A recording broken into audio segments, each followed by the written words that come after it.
خۆشەویستانی کورسات نیو سڵاوتان لەبێ لەگەڵ هاوکارانم بەیەکەوە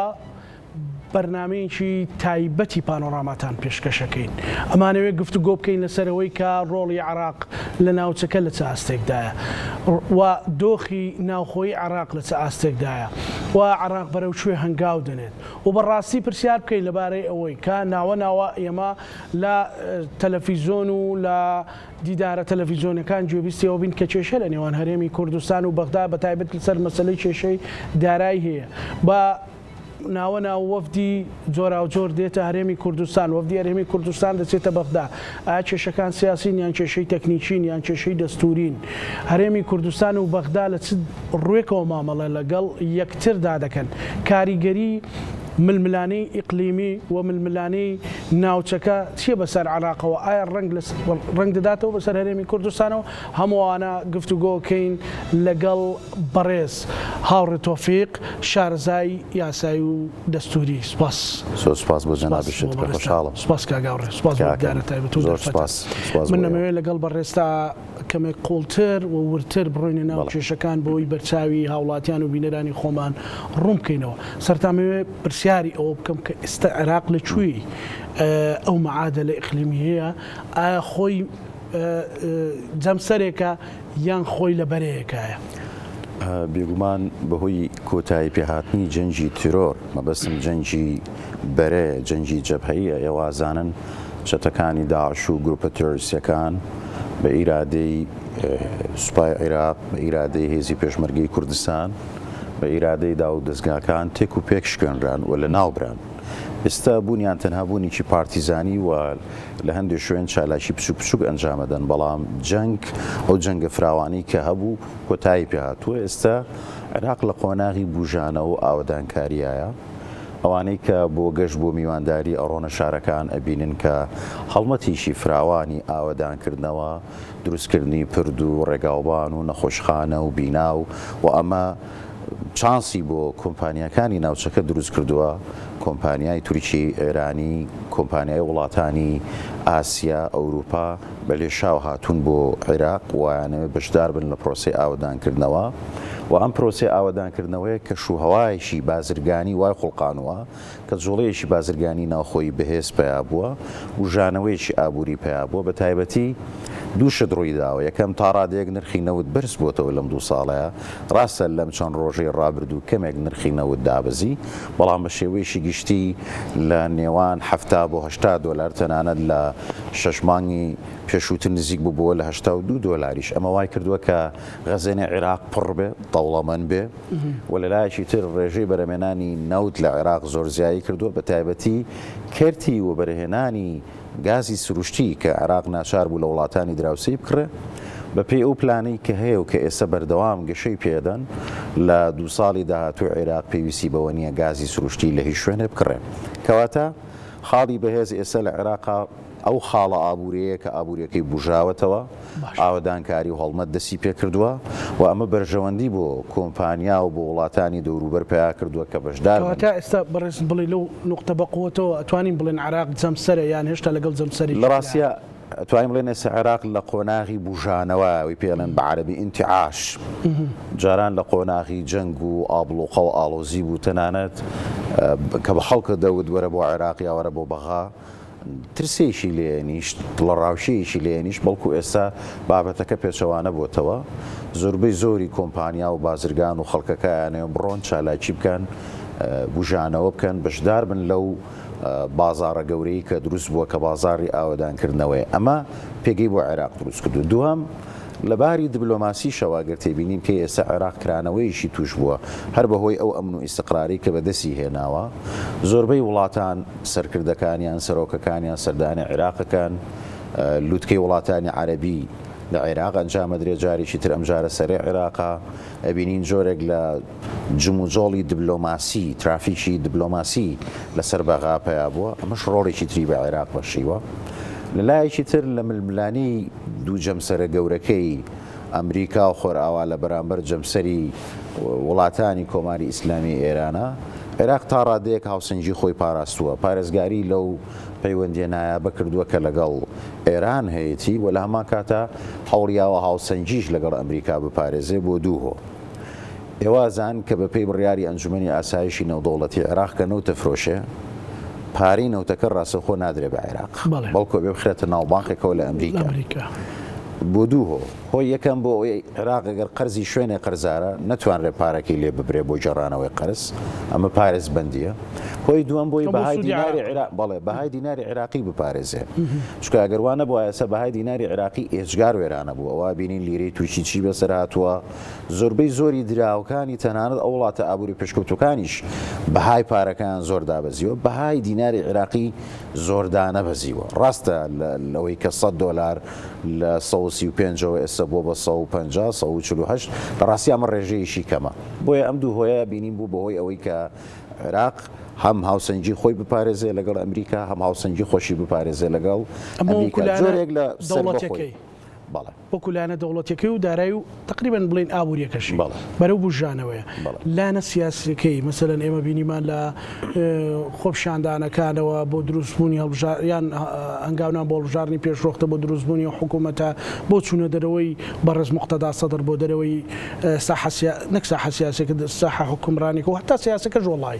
یعنی ئەمە ئێستا دەچ دۆخێکە ئەکوڵێ بۆ تەحولکردن بۆ دۆخێکی دیکە یان هەر ئەو دابەشبوونەی ئێستا کە هەیە هەر ئەوە ئەمێنێتەوە بە دەموچاوی گۆڕاو بێگومان و کۆبڕێز باسی کرد عێراق سێ وێنەی هەیە سێ ڕووی هەیە وی باسمان کرد وێنەی دەوڵەت بوو وەکو حکوومەت و وەکو دەوڵەت ئەمەی جەنابەت باسیەکەی وێنەی شانۆی سیاسیە وێنەیەشی تریشەیە کە پێڵەن دەوڵەتی قوڵ کە چاودێرە سیاسیەکانم دەسەواژەیە بەکارێنن من باسی وێنەی دووەمەکەم کە بە ڕێزت پرسیارە لێ کردم شانۆی سیاسی عێراق شانۆیەکە لەبەرەوەی سیستەمێکی پارلەمانیە و یەکێک لە خاڵە لاوازەکانی سیستەمی پارلەمانی نەگلێرە لە سۆربەی دنیا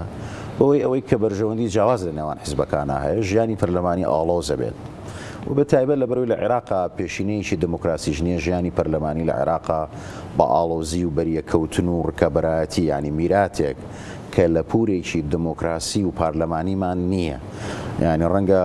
ژیانی پەرلەمانی ئێمە تێکەڵاو کراوە لە موزایدەی سیاسی تێکەڵاو کراوە لە دەستێوەردان دەرچوون لە پسپۆڕی خۆت بەهۆی نەبوونی فەرهەنگێک میلەتانی تر پەرلەمانی 1000 ساڵیان هەیە پەرلەمانی چەند سەد ساڵیان هەیە ژیانی پەرلەمانی لە عێراقا لەلایەن تەمەنێکی زۆر تازەی هەیە و ئەو میراتی هەمانە میراتێکی دیکتاتۆری کەس بۆی نەبوو قسە بکە لەسەر قسەکردن خەڵک کوژراوە لەبەرەوە ئێستا کە هەموو حیزبێک بە ئازادانە قساکە و هەموو حیزبێکیش بەرژەوەندی جیاوازیە بۆ ژیانی پەرلەمانی و ژیانی سیاسی لە عێراقا بەریەکەوتنی زۆری تایە لە ڕووی سیاسیەوە تا ڕادەیەک جێگیری هەیە بەڵام دوو بابڕین دوو ئاراستە ئەڕوا ئاراستەیەشان ئاراستەیەکە کە ئەوی پێوترێ ماڵی کورد ماڵی شیعە ماڵی سونە بەو مانە سیاسیە نەماوە ئەوی کە ئەمە شتێکەیە ناوی خطاب وتاری سیاسی ماڵی شیعە نەماوە نەتوانین بڵێن ئێستا وتارێکە ناوی وتاری ئیطاری تەنسیقیە کە ئەمە وتاری شیعی بەشداربووی حکوومەتە و ئەوانش لە ناوخۆیان نابوون بە چەند هێڵێکەوە وتارێکی تری ئۆپۆزیسیۆنێکی نوستووی میلی فراوانمانەیە کە جوڵانەوەی سەدرا بە هەمان شێوە لە ناو برایانی سونەش سونەیەکمانەیە کە لە ناو دەسەڵاتە سونەیەکمانەیە کە نیگەرانە و هەروەک چۆن کوردیش بوو بە باوەڕی من ئەم بە پەیوەندی هەیە بەوەی هەتا بەرەو سیستەمی دموکراسی زیاتر تاقی بکەینەوە ئەو تەکەتولە نەتەوەی و تایفی سیاسیانە ناتوانێت دروست ببێ ئەمە پەیوەندی بە جوڵانەوەی مێژووە بۆچی لەبەرەوەی کە هەر کوتلەیەک مادەمە چێتە هەڵبژاردنەوە بەرژەوەندی جیاوازی بۆ دروستە بێت کە زەحمەتە ئەمانە هەر هەمیان وەکو یەک تایفە بەرژەوەندی حیزبیەکانیان فکریەکانیان بەرژەوەندی دەنگدەرانیان هەمیان وایان لێ بکا کە یەک بن بەڵکو پێویستیان بەوەیە کە لە یەکتری جیاواز بن بۆ یەکیشان لە ئەوی تریان دەنگی زیاتر بێنێ بە گشتێکی قسەکەم کورتەکەمەوە ئەوەی پەیوەندی بەم دیوایانەوە هەیە دابش بوون بەسەر ئەو دابشکاری کە بۆ جەنابتم باس کرد بەڵام بە شێوەیەشی گشتی ئەو ئاڵۆزی سیاسی هەیە زیاتر ئاڵۆزیەکە لە ناو ژیانی پەرلەمانیایە زۆر ڕەنگی ناوەتەوە لە ناو دەوڵەتە ینی دەوڵات هەر خزمەت گوزاریەکان ئەڕوا ئەوەدانی هەیە بژانەوەی ئەمنی هەیە ئەم ئاڵۆزی سیاسیە نەگوازراوەتەوە بێ بە ئاڵۆزی ئەمنی ببێ بە کێشە بۆ حکوومەت و بێ بە کێشەی خەڵک کێشەیەکە کە لە تەلەڤیزۆن و لە پەرلەمانی بین بەرەو ئەوێ دابڕانە ئەو دابڕانی کە بەڕێز باسێکش دوورتر کەوێتەوە یاخود بەرەو ئەوەیە کە ڕەنگ داتەوە بەسەر کاروباری حکوومەتە ئەوەی ئەیبینی بەڵێ ئەوەمان با بەرە وێنەی سێم ئەوەیە کە لە عێراقا دەوڵەتی قوڵ هەیە ویژەوەیە کە لە ناو سیستەمی پارلەمانیە ئەبێت سوپایشی نیشتمانی بێلایەن هەبێت کە بەداخەوە لە عێراق ئەمان وانە و هەروەها لە بەرەوەی ئەو لایەنانی ترک خاوەنی بەرژەوەندین و هێزی چەکداری دەرەوەی دەوڵەتیان هەیە ئەمە کاریگەریشی زۆری بەسەر هەندێک بڕیاری دا و دەستگاکانی دەوڵەتەوە دروست کردووە و ئەمانە کاریگەریان هەیە لەسەر دروستکردنی بڕیاری سیاسی و تەنان کاریگەریان هەیە لەسەر دروستکردنی بڕیاری ئیداریش بەڵام جاریشی تر ئێڵێمەوە یعنی ئێستا نەک لە عێراق لە ناوچەکە شتێک تاقی کرایەوە دەرکەوت ڕاستە یعنی ئەگەر نەڕۆین بۆ مێژوێشی تازە بچین بۆ ساڵی هەشتاکان ئەوەی کە پێی وابوو بە سیاست هەموو شتێکەکرێ پێچەوانەکەی ڕاستە چوو وڵاتانی کەنداوی عەرەبی سیاسەتیان نەکرد اقتصادیان هەڵبژاند لە جیاتی سیاست ئابووری ئیمارات قەتەر بەحرەین با بڕۆین بۆ ئاسیا مالیزیا سنگاپورە خۆیان نەئاڵەوسکان لە ململانی سیاسی ناوخۆیی و ئیقلیمی و جەنگ و سیاست هەموو پێداگیری و هەموو هەوڵەکانیان لەسەر چەشی ئابووری بوو لە جیاتی ئەوەی خۆیان چەکڕێشکەن و وڵاتەکان بکەن بە معسکەر و دەبابۆ و فڕۆکەی سەربازی بکڕن بازاری ئابووریان دروست کرد بە بازاری ئابووری وڵاتیشی بەهێزیان دروست کرد لەبەرەوە ئێستا چەشی ئابووری چەشی اقتصاد لە چەشی سیاست بەقووەترە ئەوەی کە بزوێنەری بەڕێوەبردنی ململانەکەیە ئابووریە ئێستا عێراق خەریکە ئەم چەکە ئابووریە ئاماژەکانی دەرکەوێ کە ئاوەدانی و خۆشگوزەرانی دروست بۆ خەڵکەکە کەوتوتە ناو خۆشگوزەرانی تەرکیزەکە بەرەو گەشەپێدان و بەرەوە بەرهێنان و تەنانەت ئەوانەی کە ناوی خۆشیان نابوو مقاومەی چەگار ئێستا خەریکی ئەوان خانوبەر و شوقە دروستەکەن جلی مارکە لە بەرەکان فێری فڕۆکەی پرایڤت بوون فێری ئەو بوون هۆڵی دەی بکەن یعنی بۆیە بەم زمانە سادەیش قساکەمە بەسمەوەی کە بڵێم چەشی ئابووری لۆژیکی سیاسیش ئەگۆڕێ وڵاتێک کە دەوڵەمەند بوو کە پارەی هەبوو لە نێوان هەڵبژاردەی گەشەپێدانی ئابووری و جەنگ و شەڕ عادەتەن جەنگ و شەڕ دەرەنجامی برسێتی و هەژاریە وڵاتە دەوڵەمەندەکان جەنگ ناکەن ینی بە دەگمەن ئەمە لە ڕوویاوە بۆیە ئێستا عێراق لە نێوان ئەو دووڕێیانەیە دووڕێیانی ئابووری دووڕێیانی سیاسی و جەنگ هەر بۆیە تێبینیش بکە لەگەڵەوەی دۆستایەتیشی دێرینی لەگەڵ کۆمەڵێ وڵاتەیە بەڵام کە دێتە سەر هەندێک مەسەلەی گرنگ هێشتا کە هەر نەرمیە گەنوێنێ لە مەسەلەکانە و ئەوێ هاوسەنجی بپارێزێ زۆر باشە کەواتە سەر کۆماری تورکیا هاتە بەغدا 12 خاڵی وەکو یاداشت لێک تێگەیشتن لەگەڵ عێراقان مۆر کرد وا بڵاو کرایەوە چەند ڕۆژی ڕابردوو سەر کۆماری ئێران 14 خاڵی عێراق لەکوێ ئەم هاوسەنجی پارێزێ بەڕێستەزانی کە ئەجێندای تورکیا و ئێران لانی کەم لە 6 خاڵایەک ناگرێتەوە ئەگەر نەڵێم هەمووی لە ڕووی استراتیژیەوە عێراق بە هیچ جۆرێک عێراق لە ڕووی استراتیژیەوە بە هیچ جۆرە بەرژەوەندیە باڵاکانی خۆی بە تووشاون گرێنایە بەڵکو کۆمەڵێ بەرژەوەندی لاوەشیەوەی پیاڵەن مەساڵحی فەرعی بە زمانی عەرەبی ئەوانەی لەگەڵ تورکیا هەیە لە مەسەلەی سنوور لە مەسەلەی جوڵەی بازرگانی لە مەسەلەی پشکی ئاو کە ئەمانە پێویستی بەڕێخستن و هەماهەنگیە بەڵام قوڵایی استراتیژی بڕیاری سیاسی عێراق دڵخوازی تورکیانە و ئەمە تەنها لە چوارچێوەی هەماهەنگیشی دەوڵەتایە بۆ ڕێخستنی سنوور و بۆم باس کردی کە ئێستا کە عێراق لە پرۆسی ئاوەدانکردنەوەیە بۆ زانیاریتان نەگرێ سەبچی سەیریکەی بازاری دەستی کاری ئاوەدانکردنەوەی عێراقی بە پلەی یەکەم تورکیە بە پلەی دووەم ئاسیاییە چین بەدەیان هەزار کرێکار و وەستا و ئەندازیار لە عێراق لە کۆمپانیەکانی خانوبەرە و پرد و ڕێگاوبانەکان کارەکەن بەدەیان هەزار کرێکار و ئەندازیار هی تورکیا هاتوون لە عێراق لە باشووری عێراق لە بەغای پایتەخت کارەکەن بۆیە ئەم هەماهەنگی و لێک تێگەیشتانەی کە لە ناو عێراقەیە هەر لە ناو ئەو فەلەکەیە سوڕێتەوە فەلەکی بەرژەوەندی بوژانەوەی ئابووری و گەشەپێدان بەڵام قوڵایی بڕیاری استراتیژی سیاسی عێراق بێگومان جیاوازە لە تورکیا ئێران چی؟ لەگەڵ ئێرانە پەیوەندیشی استراتیژی گەورە هەیە و ڕوون و ئاشکرایە بەڵام لەگەڵەوەشە عێراق خاڵێکی بۆ هاتوۆتە پێشەوە کە ڕووداوەکان وای لێ کردووە خۆی ئەوەی دروست نەکردووە ئەوی وڵاتە یەکگرتووەکانی ئەمریکایە بۆچی؟ ئێستا ئەگەر عێراق بێوێت هەندێک چالاکی بازرگانی لەگەڵ تورکیا بکەوە بازارەکەی بە تەواوەتی کۆنتترۆلی ئێران بێ ئەمریکا سزایەت و ئینهیارەکە دەقتەسادەکەی لەبەرەوە ئێرانەکانیش لەمە تێگەن نانەوێ مجازفە بە دۆستەکانەوە بکەن کە ناوی عێراقا و ئەوانیش چاویان لەم بژانەوەی عێراق لانی کەم ئەم بژانەوەی چانس بە دەستی کاری ئێرانی و کۆمپانیای ئێرانی ئەیە ببن بەهۆی ئەوەی کە ئابووری عێراقی ژوێران بکەن و لایشی تر عێراق خۆشی ئەو زانیاری هەیە کە تا سنوورێک لە هەماهەنگیکردن هەیە لەبەرەوەی کە ڕاستە عێراق نەوتە فرۆشێ بەڵام سیاسەتی دارایی عێراق سیاسەتێکی سربەخۆ نیە بەسراوەتەوە بە خەزێنەی وڵاتە یەکگرتوەکانی ئەمریکاوە وەتە عێراق ئەتوانی بە زمانێکی سادە بڵێین پارێزگاری پارێزبەندی حەسانەی ژیرفانەکەی لە لای ئەمریکایە و پارێزگاری سیاسی سیستەمەکەشی زۆرینەکەی لە لای ئێران ئەتوانین وا بڵێین ئەو هاوسەنجە پارێزراوە بەریەک ناکەون مەترسی ترازانی زۆر جار نزیکە بنەوە لە ئاڵۆزی و بەریەکەوتن هەردوو لا فشارەکەن ئەمریکایەکان فشار لە عێراقەکەن بۆی عێراق ڕابشێشن بەرەولا خۆیان لە ئێرانیەکانیان دوور بکەنەوە دۆستە ئێرانیەکان عێراق بەلای خۆیان ڕاششن و نیگەرانیانە بێ لە نزیک بوونەوە بەڵام ئەم پرۆسەی ڕاکێشان و بەریەکەوتنە هەر بەردەوامە وکو باسم کرد تا ڕادەیەک عێراق قەوریاوە کە تا ڕادەیەک یعنی ئەگەر تۆ تێبینی بکەی ئێمە بەهای دیناری عێراقی ئێستا لە چاو خۆیان ئارزوو ناکەم دووبارێکەمەوە ینی بەهای لیرە چۆنە بەهای تومەن چۆنە بەهای تەنها هەندێک وڵاتی ئەوروپیش بەهای پارەکەی لە دەست چووە ینی سوید بەهای پارەکەی لە سەتا زۆر بەهای پارەی سویدی دابەزیوە بەهای دیناری عێراقی زۆردا نەبەزیوە ینی کە لە کاتێکە عێراق سیستەمێکی دارایی و بانکینی ئەوە پێشکەوتووی نییە کە بتوانێت بە سیاسەتێکی مؤسساتی پارێزگاری لە بەهای دراوی نیشتیمانی و پارێزگاری لە سیستەمی دارایی خۆی بکات. ئەی مەسلەی ئەو وردە وردە خەریکە کێشە دێتە پێشەوە کاکاوڕێ مەسەلەن باسەکرێکە لە بەغداشە پارە کاش نییە مەسەلەن سیولە نییە یان مەعاش دواکەوێ ئەو کێشانە هەیە مەسەلەن ئەوانە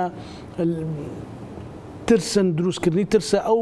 ڕاکێشانەوەی ئەمریکا لە باوەشی ئێرانیان بەفعلی و کێشانە هەیە وڵاو پرسیارێکی گرنگە چکەوە پەیوەندی بە کوردستانیشەوە هەیە بەڵێ دەمەوێت لەوە بچینە کێشەکانی کوردستانی بەغداش عێراق ئێستا کێشەکەی چییە؟ ئەمە وردەکاریەکی پێویستە من هەوڵێم کورتی کەمەوە عێراق مامەڵەی بە دینارە و دۆلاریشی لە وڵاتە یەکگرتوەکانی ئەمریکاوە بۆ ئەگەڕێتەوە دروستە و ئەو دۆلارە لەژێر چاودێریە بۆ ئەوەی کەەوە نەڕاتە دەرەوەی وڵات عێراق ڕوبەڕووی سزانە بێتەوە من لێک تێگەیشتنی نێوان غەزانی ئەمریکی و بانکی مرکزی عێراقیە و عێراق بودجەیەکی سێ ساڵەی پەسەند کردووە لەم بودجە سێ ساڵەیە کە پەسەندی کردووە دەستی حکوومەت کراوەتەوە بۆ پرۆژە و عێراق ئەو پارەی کە دەستی ئەکەوێ بە فعلی پارەی بەدەست هاتوو کە دێتە بودجەوە دێتە ناو غەزێنەوە ببوورە پارەیەکە کە ماڭانە بۆی دێت یعنی وی پێڵێن جوڵەی نەختینەی بە عەربی پێڵێن سیولەی نەقدی ئەو پارەیە ماڭانە دێتە ژیرفانی عێراقیانە عێراق ساڵانە نییە پارەکەی هەمووی کۆبکاتەوە بڵێ ئەم ساڵ ئەوە نەخێر ینی بۆ نمونە ئەم ماڭە بە نەوت و بە گومرگ ئەڵێن 10 میلیارد دلارمان پێ باوا بڵێ ئەم 10 میلیارە لە سەتاچەنی بۆ موچەی سەربازی و خانە نشینی و هەموو ئەوانەیە ئەوەی کە ئەمێنێتەوە بێ بەکاربێنرێ بۆ بەرهێنان کێشەکە ئەوەیە کە ئێستا عێراق پرۆژەی ئێجگار زۆری دەست پێ کردووە وەکو باسم کرد پارەیەشی ئێجگار زۆری بڵاو کردوێتەوە و ئەم کۆمپانیانە ئیشەکانیشان خێرا کردووە لە بەروی حکوومەتی عێراقی فشاریان لێکە ئەڵێ بە 24 ساعتە کار بکەن و ئیشەکان زۆر بڕۆ ئەمە پارەیەکی زۆری بردووە کۆنتترۆل نەکراوە کە کۆنتترۆل نەکراوە ئێستا لە بینی ئەوەی پاری کۆمپانیەکان و ئاوەدانکردنەوە ینی پشتی وەبەرهێنان لەگەڵ پشتی بودجەی بەکاربردن تەشغیلی کە معاشی خەڵکە کێشەی تێکەوتووە و ئەم کێشەیە ئەگەر حکوومەتی عێراقی زوفریایی نەکەوێت ئێستا زەنگی لێیاوە لە درێژخانە ئەم کێشەیە قوڕە بێتەوە بەڵام ئەوەیە کە عێراق پارەی یەدەگ احتیاطی هەیە لە بانقی مرکزی دەسی بۆ نەبردووە تەڵان ئەگەر کێشەی موچە بێتە پێشەوە بێگومان دەسی بۆەوە بە ئەمەیەک دوو عێراق لە بەرەوەی دەوڵەتە توانای هەیە قەرز بکە لە بانقی دەولی ئەتوانێت قەرزی ناوخۆی بکە ئەتوانێت قەرزی وڵاتانی دەرەوە بکە لە هەموو حاڵەتێکە ئەوە ڕەنگە کاریگەری بکە لەسەر متمانەی دینار بەرەو دۆلار بەڵام ئەوەی من ئەیبینم بەهۆی احتیاطەکەی و بەهۆی توانای قەرزکردن نابێتە هۆی ئەوەی کە موچەکەی ڕاوەسێ بەڵام ئەبێتە هۆی ئەوەی کە ئەو پارەی هەیەی بەشی موچەکەی نەکا و ئابێتە هۆی ئەوەی کە ئیتر دەوڵەت چالاکیەکانی وەبەرهێنان و ئاوادانکردنەوە کەم کاتەوە چکە ئێستا بە لێشا و پرۆژەی دەست پێ کردو و وای لێ هاتوو پارەی معاشی خەڵکەکەش ئەبێ بە کۆمپانیا و مقاولات چە پرۆژەکان ئێجگا زۆرن. ئێمە کاریگەری ئەبێ بە لەسەر چی لەسەر کوردستان بیستمەوە بڵێم یعنی ئێستا ئەمەش خەزێنەکەمان بەخایە ئەڵێ ئەگەر پارەکەی بەغدانێت لیستەکە چوو ئەگەر نێت تەمیلمان نەکەنەوە معاش نییە ئەمە چێشی بۆ دروست بەڵێ یەکەم ئێمە بەهۆی ئەوەی کە لە دوای پرۆسی ڕێفراندۆم بەداخەوە لە شەقامی عێراقیا کە ئەوە ناڕەوا بوو ڕای گشتی دژی کوردستان هاندرا بوو ئەیان ود ئێمە بۆچی ئەوان بە پارەی ئێمە وڵاتەکەیان ئاوادان کردوێتەوە خەڵکەکە هاوڵاتیکی سادە و هەموو بەڕێی سیاسی نەبەغا خەڵکی و باش ئەوانە نەوتی بەسرە ئەبن و نەوتەکەی خۆشیانە فرۆشن و بودجەکەی ئێمەش و بودجەکەی خۆشیان و وڵاتەکەیان ئاوادان کردوێتەوە و ئەژێن ئێمە عێراقیش نین ئەوەتانە لەشمان جیابنەوە ئەم پارەکەیان بردین هەم وڵاتەکەشمانەکەن بەدوو بەش ئەم قسانانەک ئێستا دوای ئەوەی کە بڕیاری دادگای پاریس ناوبژیوانی پاریس دەرچووە نەوت ڕاوەستا و ئێستا هەرێمی کوردستانەوە زیاتر لە ساڵ و نیمێکە هیچ نەوتیشی نەفرۆشتووە و هەرێمی کوردستان وەکو بە بۆری من باسی دیارە بێگومان تێبینی هەیە لەسەر پرۆسەی بە قاچاق بردنی نەوت و تەهریب و لە بەغاش ئەو شتە لە بەسڕەش هەیە بەڵام ئێمە باسی ئەوواکەین بە شێوەیەکی فەرمی هەرێمی کوردستان نەکراوە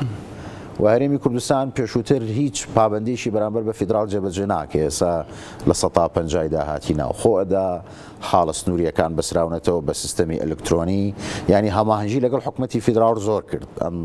ساڵ و نیوە بووی ئێستا شتەکە پێچەوانە بۆتەوە لە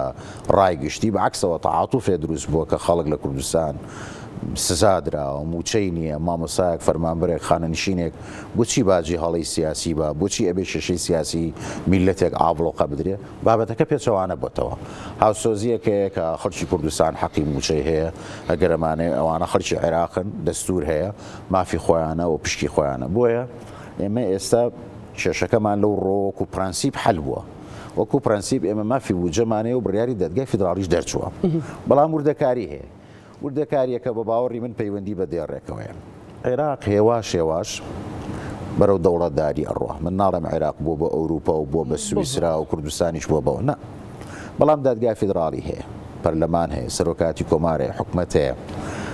ئەنجومەنی وەزیران قرار سەساتەکان ئەپدێت کراونەتەوە بەڵێ ئەنجومەنی وەزیران قرار دەرەکە ئەندام پەرلەمانێکە چێت لە دادگای فیدراڵی هەڵێوەشێنێتەوە پەرلەمان قرار دەرەکات و هاوڵاتیشی ڕۆژنامەوانێکی چی لە دادگای فیدراڵی هەڵێوەشێنیتەوە شتەکان لە مەزاج دەرچوون ئەگەر بە ڕووکەشیش بێ خراوەتە ناو قانون و سیستەم و چوارچێوەیەکەوە قانونی بودجە هەیە ڕێنمایی جێبەجێکردنی بودجە هەیە لە وەزارەتی دارایی یاسای گرێبەستە حکوومیەکانەیە ڕێنمایی جێبەجێکردن هەیە حیسابی خیتامی هەیە ینی ژیانێکی موئەسساتی بژاوەتەوە ئێمە لە هەموو ئەم ساڵانی ڕابردوو کە چوین بۆ بەغا مفاوەزاتی سیاسیمان کردووە باسی مێژووی خۆمان کردووە لە قوربانیدان چاوەڕوانی وەفاداری ئەخلاقیمانە بۆ لە بەرامبەرەکانمان ئێمە هاوپەیمانی برایانی شیعە بووین ینی ئەمانە هەمووی ئەچێتە چوارچەوەی خیتابی چی جملت پێڵم کاکاوڕێ بۆ من دەرگایکی باشت کردەوە زۆر حەزم لەو پرسیار و لەو قسەکردنەوە لەسەر بابەتە ئێمە بەڕێزت زۆر جوان باست کرد کە پێشتر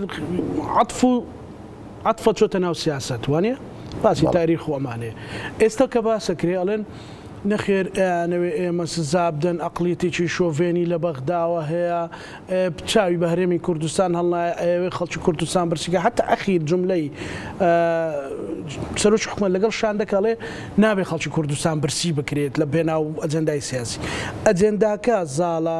یان ئەگەر بە ڕێژەی سەدی وەری بگرین فعلەن ئەو دەوڵەتمەداری کە جەنابەت تەوزیفت کرد و ئێمە هێشتا نەمانتوانێت دەست پەنجەی لەگەڵ نەرم بکەین توێژەری کۆمەڵاس زانای کۆمەڵاسی بەناوبانگی عێراقی کۆچکردو و فعالە عەبدولجەبار شتێکی هەیە کە ڕێک و پێک بوو ئەم بارودۆخی ئێمە هەیە بەڵێ ئەڵێ چی منطق الدەولە مع لا دەولە بە کوردی یعنی تۆ بە لۆژیشی دەوڵات بتەوێت لەگەڵ کەسێکە لەگەڵ دەستگایەکە بجوڵیتەوە کە ئەو منطقی نادەوڵەتی هەیە یعنی دەوڵەت موئەسسەی هەیە ئەگەر بتەوێت لەگەڵ موئەسسەی دەوڵەت بی تۆش بێت بە موئەسسە معامەڵە لەگەڵ موئەسسە بکەیت نمونە بۆێنمەوە ئێمە ئەگەر قانونی بودجەمان هەبێ ئەوانیش قانونی بودجەیانێ ئەو کاتە بە قانونی بودجە ئێمە لە دادگای فیدراڵی هاچەشی مفاوەزاتەکە گۆڕاوە ئەبێتە قانونی بەڵێ مەسەلەن تۆ باسی قەرەبووکردنەوەکەی ئەوان قەرەبووی زۆر شتیان کردوێتەوە نە قەرەبووی ئەنفالیان کردوێتەوە نە ئەنفالی گەرمیان نە ئەنفالی بارزان نە قەرەبووی کەسیان کردوێتەوە کە میلەتە جینۆساید کراوە نەقەرەبووی هەڵەبجەی شەهید کراوەتەوە بەڵام تۆ کام کەس لە ئێمە ئەو هەموو پەرلەمانتارەمانەیە لە بەغا لە کوردستان چێ لە دادگای فێدراڵی شکات بکە بڕۆ تەسەسولی داواکان ببینە لە سەدان داوا مەگە دوانی کردوێ ئەوی شکاتمان کردووە لە یەکتری لەسەر خۆمان سکاڵاکارین لەسەر لە هەنی بەرامبەر سکاڵاکار نین مەبەسم ئەوەیە بڵێم ئێمە لە کوردستان ئەبێ لەو ڕاستیە تێبگەین کە هەوڵ بین ئێمە دا و دەستگا دەسووریەکانی خۆمان بەهێزکەین قوانینەکانمان بەهێزکەین موسساتەکانمان بەهێزکەین بە منطقی موسسات لەگەڵ بەغا جوڵینەوە چکە لە بەغا بوو بە موسسات تا ڕادەیەکی زۆر یعنی سەرۆک وەزیران دایان جار وتوێتی وەزیری دارایی دایان جار ئەڵێ من هیچ کێشەم نییە ئەم قانونەی ئەم قەراری دادگای فیدراڵی ئەم بڕگەی ئەڵێ تەوتین لە بانکێک لە دەرەوەی هەرێم و بانقێکی فیدراڵی حکومی کەواتە ڕافدەین و ڕەشید بڕۆن قەرارەکە بگۆڕن هەرچیە بڵێ من واجێ بەجێیەکەم تەماشا بکە کەواتە ئەو ئەڵێ من پابندم بە منطقی موسساتیەوە دادگای فیدراڵی ڕوونکردنەوەیشی بۆ دەرکردن ئەڵێم باشە دەوکەواتە بە قسەی ڕوونکردنەوەکە ئەەکەین ئەگەر ڕوونکردنەوەکان دەرنەکردایە دادگای فیدراڵی موچی ئەم چەند مانگەشیان هەر نەئەدا کەواتە ئێمە لە هەرێمی کوردستان ئەبێ لەو ڕاستیە تێبگەین بە تایبەتی من هیوام وایە پەرلەمانی داهاتوو یەکەم دەسووری کوردستان پەسەندکەین دادگای دەسووری هەرێم دروست بکەین قانونی بودجە دەربکەین حسابی خیتامی دروستکەین دادگای کاژێڕی لە هەرێمی کوردستان بە قووەتکەین زۆر اعتیادیە هەموو کەسێ بۆی هەبێ بڕیارەکانی ئەنجومەنی وەزیران هەڵوەشێنێتەوە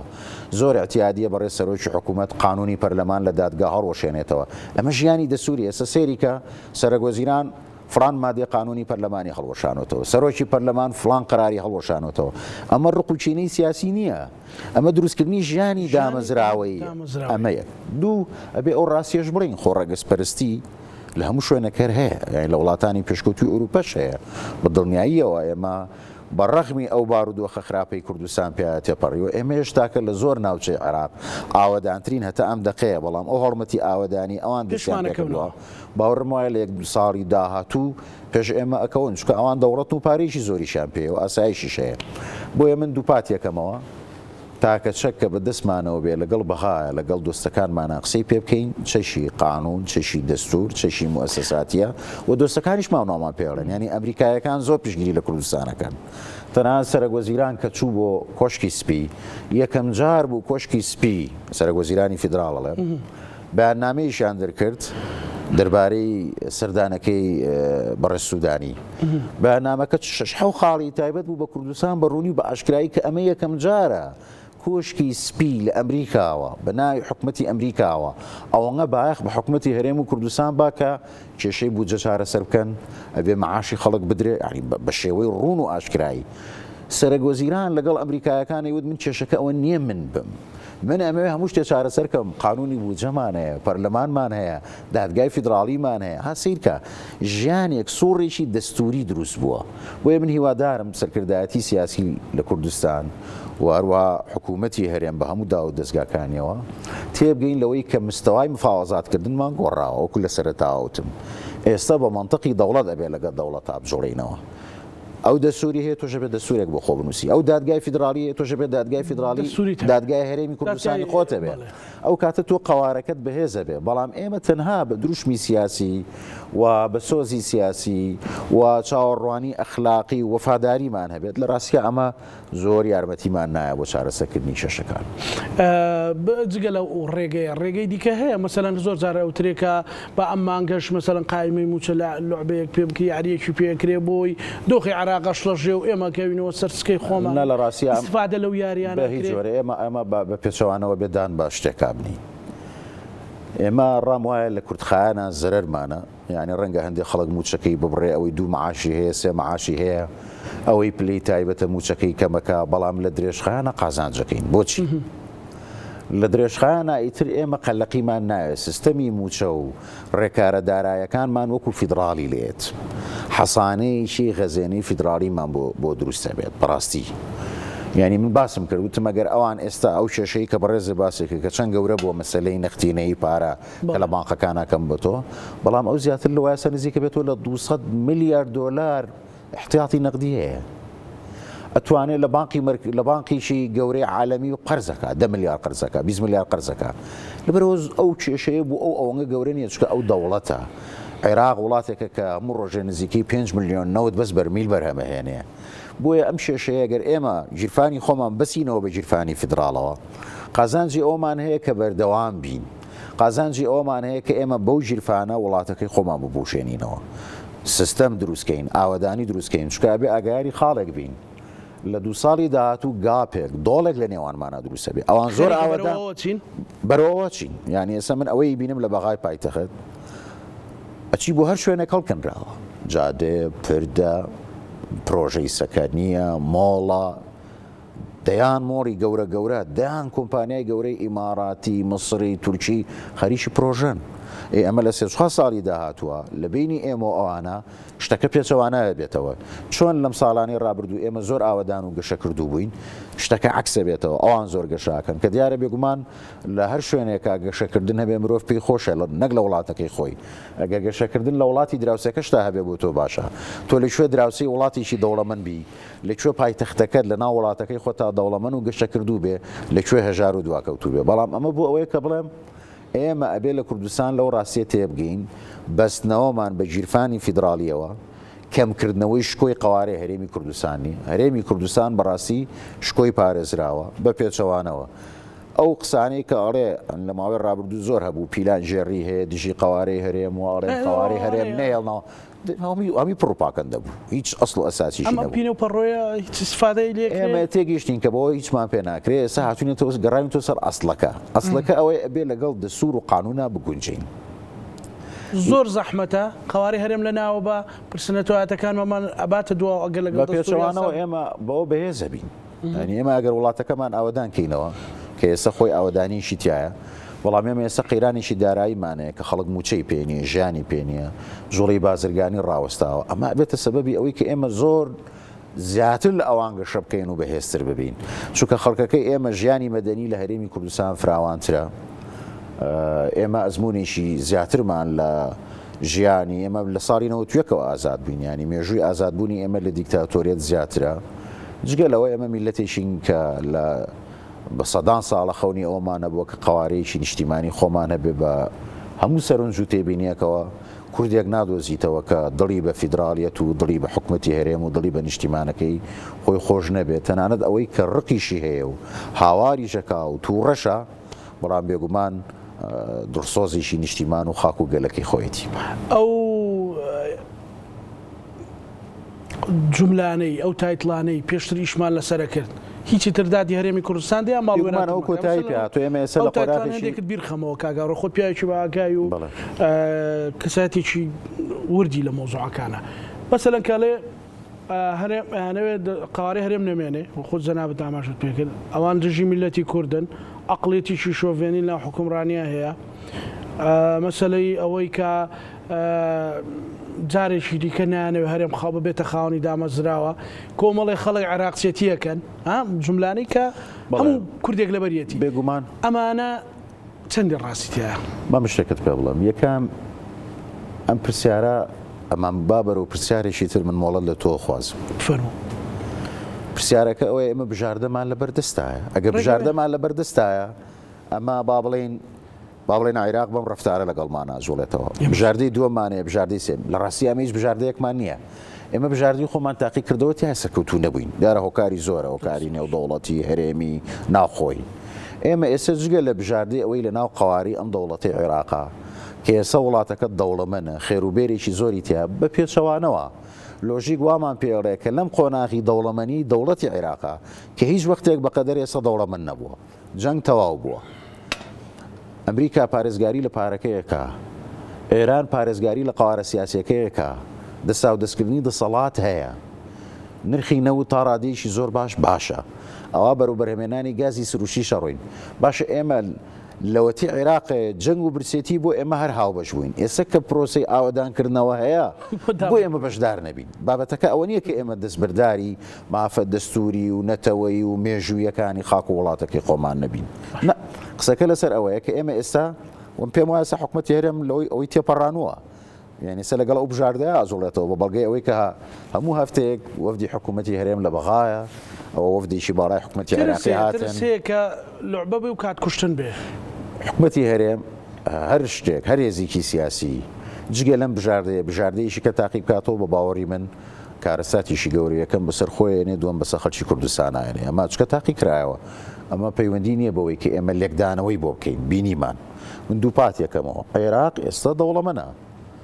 کاڵم دەوڵەمەنە ناڵم عێراق ئیماراتە ناڵم عێراق سویسرا ناڵم عێراق بووە بە بەهەشت ینی بایمە گفتوگەکانمان بابەتی و هاوسەنگە بەڵام باسم کرد وتم ئێستا بڕۆ چەند سەرمایهداری سلێمانی هاتوو بۆ بەخا پرۆژە دروستەکانی من نامەوێت ناو بێنمە بێ بە ڕێکڵاب تەنانەت ناوی هەندێک پرۆژەی بازرگانی کە لە سلێمانی یەکەی نیشتەجێبوونی 5 ئەستێرەن ئێستا لە بەغا کە ئاڕۆیت ینی من زۆرش دڵم پێی خۆشە کە بینم فلان پرۆژە ماڵی خۆمانی تیا بە هەمان ناوی بازرگانیەوە لە بەغا هەیە دەیان پرۆژەکە لە هەولێر هی نیشتەجێبوون ێسەوا لە بەغا ئیشەکە لە دووهۆک یعنی حتا سەرمایهدار و دەوڵەمەنەکەش بۆچی ئەمە نیشانەی چی ئەمە نیشانەی ئەوەیە کە چانسێکی ئابووری هەیە لەوێ لەم قۆناغە ئەم چانسە ئابووریە بە ئەمە سوودی لێوەرگرین یارمەتیمان با بۆی وڵاتەکەمان بەهێزکەین جادە دروستکەین قوتابخانە دروستکەین کە زۆریشمان نەماوە بەڵێ لە ڕاستیە لەبەرەوە من هەموو ئومێدێکی تر هەبێ ڕەنگە ئەوە یەک دوو ئێمە لە بەقاش خۆ کوردی ینی میوان نییە تۆ سەرە کۆمارت هەیە جێگری سەرە گۆزیرانت هەیە جێگری سەرۆکی پەرلەمانت هەیە نزیکەی زیاتر لە 6 ئەندام پەرلەمانی عێراقت هەیە چەنەها وچل وەزیرت هەیە ینی ئەو شتەی ئەو بۆچوونەی کە پێت وایە کە عێراق وڵاتیشی ترە لە ڕاستیە ئەمەش تۆزێت دژبەیەشێکە لە بیر و بۆچوونەکانە چکە خۆ کوردیش پێگەی گرنگی لە ناو عێراقا لە ژێردەستایە بەڕاستی ڕەنگە لە هیچ شوێنێکی تر قەت درێژایی مێژوو کورد بەقەدەر ئێستا مافە دەستوریەکانی پارێزراو نەبووە دیارە من جاری کەژێڕێمەوە ئومێدی هەموو ئینسانێک ئەوەیە هەموو میلەتێکی سەر ئەم زەویە ئەوێ بە ئازادی و سەربەستی بشی بەڵام ئێمە باسی ئەم قۆناغاکەین ئێستا ئەم قۆناغە بۆ ئێمە وا باشە کە لە چوارچێوەی سیستەمێکی فدرالی دموکراسیا خۆمان بگونجێنین و سوودی لێوەربگرین هەتا عێراق اقتصادی بەقووەت بێ ئێمەش بەقووەتە بین تۆ دراوسی هەر وڵاتێک بیت ئەگەر نەک لە ناو وڵاتەکەی خۆتاکە ئێمە ئێستا لە ناو وڵاتی عێراقا ئێمە ئەگەر تورکیا شەڕی بێ جەنگی بێ بۆ ئێمە زۆر خراپە تۆ تەماشا بکە ئەو جەنگەی کە ڕوویە لە مۆسڵ چ کارەساتێکی دروستکە نەک بۆ عێراق بۆ هەرێمی کوردستانیش 3-4 ملیۆن ئاوارە هاتن بۆ شارەکانی هەولێر و دووهۆک و سلێمانی و چبار گەرانیشی دروستکرد جەنگ کارەسات دروستەکە بەڵام ئەگەر بەیانی ئەو شوێنانە گەشە کردو بن بێگومان ئەو گەشەکردنە لانی کەم وەکو بازرگانی ناوخۆی یارمەتی ئێمە ئایا بۆ بژانەوە باش ئەگەر جەناب تەوزیفی شتێکی باشت کرد جوانت کرد ئەگەر هەرێمی کوردستان ئێستا بەرەو هەڵبژاردنە پەرلەمانێکی ئەکتیڤی هەبێ هەنگاو بنێ بۆ نووسینەوەی دەستور هەنگاو بنێ بۆ دادگایەکی دەستوری هەرێم دادگایەکی کارژێڕی فعالی هەبێ ئەکتیڤی هەبێ بەغدا ڕێگرە نەگرێگرنێ بە پێچەوانەوە با هیوارم قسەکە جوانە بێ وەکو تۆ لە سەرەتا و چکە ڕەنگە خەڵکێ بمان بینێ بڵێ ئەمانە خەریشی پڕوپاکەندەکردن بۆ عێراق و عێراق چێتیەکەن ئێمە باسی هەڵسەنگانیشی بابەتیەکەین بە پێچەوانەوە ئێستا عێراق داوا لە ئێمە کاڵێ ئێوە ئەوانەتان نوقسانە بڕۆ بیکەن قانونی بودجەتان بۆ نییە ئەوان بە ئێماڵێن حسابی خیتامیتان کووە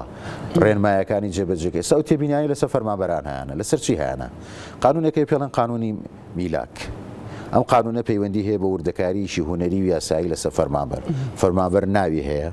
پلەی وەزیفی هەیە دەرەجە هەیە علاوە هەیە تەرفیع هەیە هەموو فەرمانبەرێ دۆسەی هەیە ینی سیاقێک هەیە ئێمە هەندێک فەرمانبەرمانەیە کە ئەو سیاقاتانەی نییە یعنی داوەشتی موسساتی لە تۆوەکە لە بڕۆ قانونی میلاکاتی خۆت ڕێک و پێککە ڕۆ قانونی بودجە ڕێک و پێککە ینی ئەوەی ئەو داوا لە تۆوەکە داواکردنە لەوەی نەک لە بەرخاتری تۆش باسم کرد تم لەوێ موسسات دروست بووە کە موسسات دروستە بێ وەکو فعال عەبدولجەبارڵێ